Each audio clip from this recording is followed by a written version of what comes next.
Hello everyone, welcome to शिक्षा official. स्वागत है आपका अपने यूट्यूब चैनल शिक्षा ऑफिशियल में। आज हम लोग देखेंगे फिजिक्स का 11वां लेसन प्लान। इससे पहले 10 लेसन प्लान कवर हो चुके हैं। यदि आप लोगों ने नहीं देखा है तो आप डिस्क्रिप्शन बॉक्स में जाकर देख सकते हैं, वहाँ आपको उसकी लिंक मिल जाएगी। आज हम लोग 11वां लेसन प्लान देखते हैं, जिसका कि टॉपिक है आज का हमारा ऊर्जा से संबंधित जो लेसन पाठ्य योजना है फिजिक्स का, साइंस का, वो आज हम लोग देखते हैं। चलिए शुरू करते हैं। यदि आप लोग चैनल पर नए हैं तो सबसे पहले चैनल को सब्सक्राइब कर लीजिए and press the bell icon, जिससे आपको सारी न्यू वीडियोज़ की नोटिफिकेशन मिलती रहे। और इसके बाद आज हम लोग 11वां लेसन प्लान देख रहे हैं। सबसे पहले हम लोग लिखेंगे छात्राध्यापिका का नाम, जो प्यूपिल टीचर है उनका नाम आएगा। उसके बाद दिनांक आएगी, विद्यालय का नाम, कालखंड, विषय जो कि भौतिक विज्ञान है, और प्रकरण हमारा है ऊर्जा। भौतिक विज्ञान के अंतर्गत आज हम लोग साइंस के अंतर्गत ऊर्जा को देखेंगे। और कालखंड है दूसरा, सेकंड पीरियड है, और समय है 40 मिनट्स, क्लास है सिक्स क्लास का, ये हम लोग कवर कर रहे हैं। और सामान्य उद्देश्य जो कि पूर्वानुसार है। और आपको इसके जो सामान्य उद्देश्य हैं वो फिजिक्स का जो फर्स्ट लेसन प्लान है उसमें आपको मिल जाएंगे, तो आप फिजिक्स का फर्स्ट लेसन प्लान ज़रूर देखें। इसके बाद आप आगे और लेसन प्लान कंप्लीट करें। जैसे कि आपको जो बीएड की फ़ाइल बनानी होगी तो आपको उसमें लेसन प्लान बनाने में बहुत हेल्प मिलेगी। लेसन प्लान साइंस के जो 20 लेसन प्लान बनाने होते हैं फिजिक्स के, तो आपको इसमें पूरे 20 लेसन प्लान कवर कराए जाएंगे। और भौतिक विज्ञान उद्देश्य ये आपको फिजिक्स के फर्स्ट लेसन प्लान में आपको मिल जाएंगे। इसके बाद आते हैं विशिष्ट उद्देश्य। और वीडियो को प्लीज़ लास्ट तक ज़रूर देखें, क्योंकि आपको जब तक पूरा लेसन प्लान कंप्लीट नहीं करेंगे तब तक आपको समझ में नहीं आएगा, इसलिए वीडियो को पूरा ज़रूर देखें। विशिष्ट उद्देश्य देखते हैं। सबसे पहले ज्ञानात्मक उद्देश्य, जिसमें कि बच्चे ऊर्जा के स्रोत के बारे में जान सकेंगे और बच्चे ऊर्जा के प्रकार के बारे में जान सकेंगे। इसके बाद आता है भावात्मक उद्देश्य, इसमें बच्चे ऊर्जा के स्थानांतरण के बारे में समझ सकेंगे। फिर आता है क्रियात्मक उद्देश्य, बच्चे ऊर्जा से संबंधित जानकारी का उपयोग कर सकेंगे। आगे हम लोग लिखते हैं सहायक सामग्री जो यूज हुई है, जैसे कि चार्ट, बोर्ड, चौक, डस्टर इत्यादि।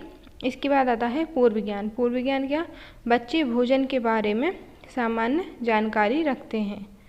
आज का हमारा जो टॉपिक है वो है ऊर्जा, तो भोजन के बारे में सामान्य जानकारी रखते हैं। भोजन से हमें ऊर्जा मिलती है, इसलिए यहाँ पे हमने लिखा है कि बच्चे भोजन के बारे में सामान्य जानकारी रखते हैं। इसके बाद हम लोग बच्चों से क्या प्रस्तावना प्रेजेंट करेंगे, जिसमें कि क्रमांक, छात्राध्यापिका का नाम, छात्र व्यवहार, इस तरह से कॉलम बना लेंगे। और बच्चों से बेसिक से क्वेश्चन करेंगे कि बच्चों को कितना आता है। उसके बाद हम लोग अपना उद्देश्य निकालेंगे कि बच्चों को कहाँ डिस्टर्बेंस है, कहाँ बच्चों को समझ में नहीं आ रहा है, जो चीज़ बच्चों को आती नहीं है वो बताएंगे। सबसे पहले हम प्रश्न करेंगे कि हम भोजन क्यों करते हैं, तो छात्र आंसर देंगे भोजन से ताकत मिलती है। फिर हम प्रश्न करेंगे यदि हम 2 दिन भोजन न करें तो क्या होगा, तो छात्र आंसर देंगे काम करने की शक्ति नहीं रहेगी। इसके बाद हम अगला क्वेश्चन करेंगे कि शक्ति का मुख्य स्रोत क्या है, तो बच्चे यहाँ पे बताएंगे ऊर्जा।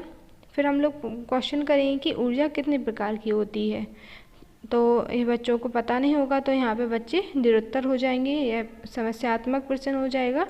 और यहाँ से हमारा उद्देश्य निकल कर आता है कि बच्चों आज हम ऊर्जा के बारे में विस्तृत रूप से अध्ययन करेंगे।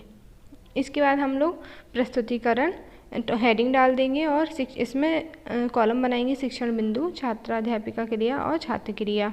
हम प्रश्न करते हुए स्टार्ट करेंगे, जैसे कि हमें कार्य करने के लिए ऊर्जा किससे प्राप्त होती है, तो भोजन से। और ऊर्जा का क्या अर्थ है, तो यहाँ पे बच्चों को पता नहीं होगा, तो हम उन्हें ऊर्जा व उसका स्थानांतरण के बारे में समझाएंगे।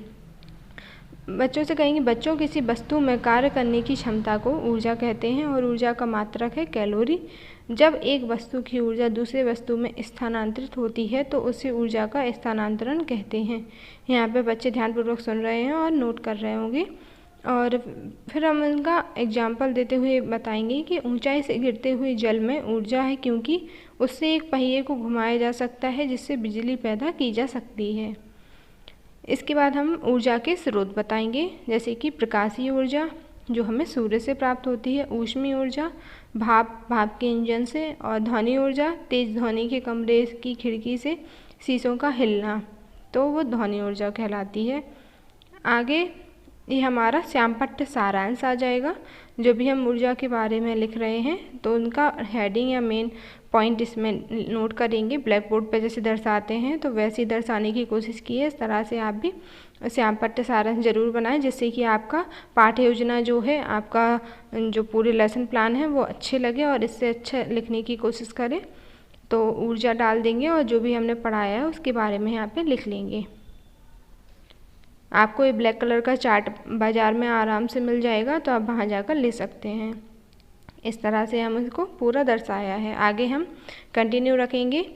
यांत्रिक ऊर्जा। यांत्रिक ऊर्जा क्या होती है? खींचा हुआ स्प्रिंग आदि पृथ्वी पर ऊर्जा का प्रमुख स्रोत सूर्य है, जैसे कि पवन ऊर्जा, सूर्य का प्रकाश, बहता हुआ जल पुनः ऊर्जा प्राप्त करने वाले स्रोत हैं।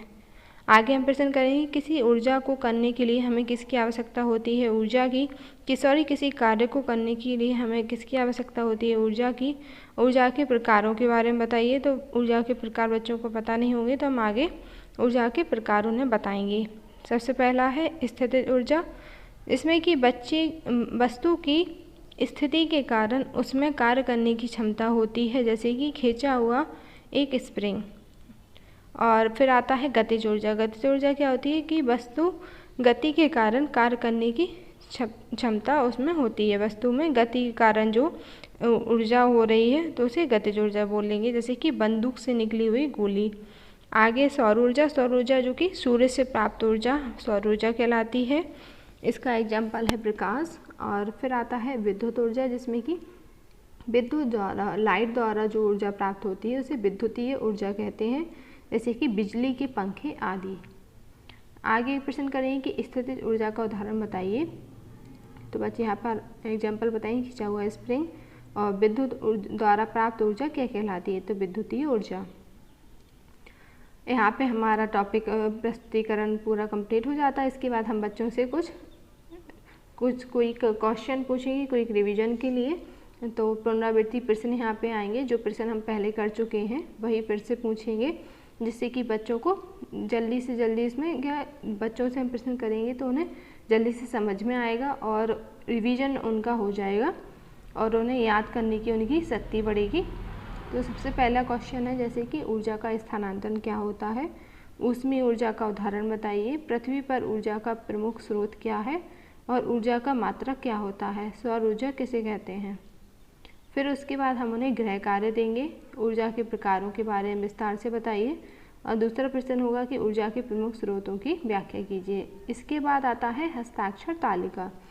हस्ताक्षर तालिका, जिसमें कि छात्राध्यापिका के हस्ताक्षर, प्राध्यापक हस्ताक्षर, पर्यवेक्षक हस्ताक्षर और प्राचार्य हस्ताक्षर यहाँ पे कॉलम बन जाएंगे। और यहाँ पे हमारा जो 11वां लेसन प्लान है ऊर्जा से रिलेटेड वो कंप्लीट हो जाता है। यदि आप लोगों को वीडियो अच्छी लगी है तो प्लीज़ लाइक कीजिए and thank you for watching.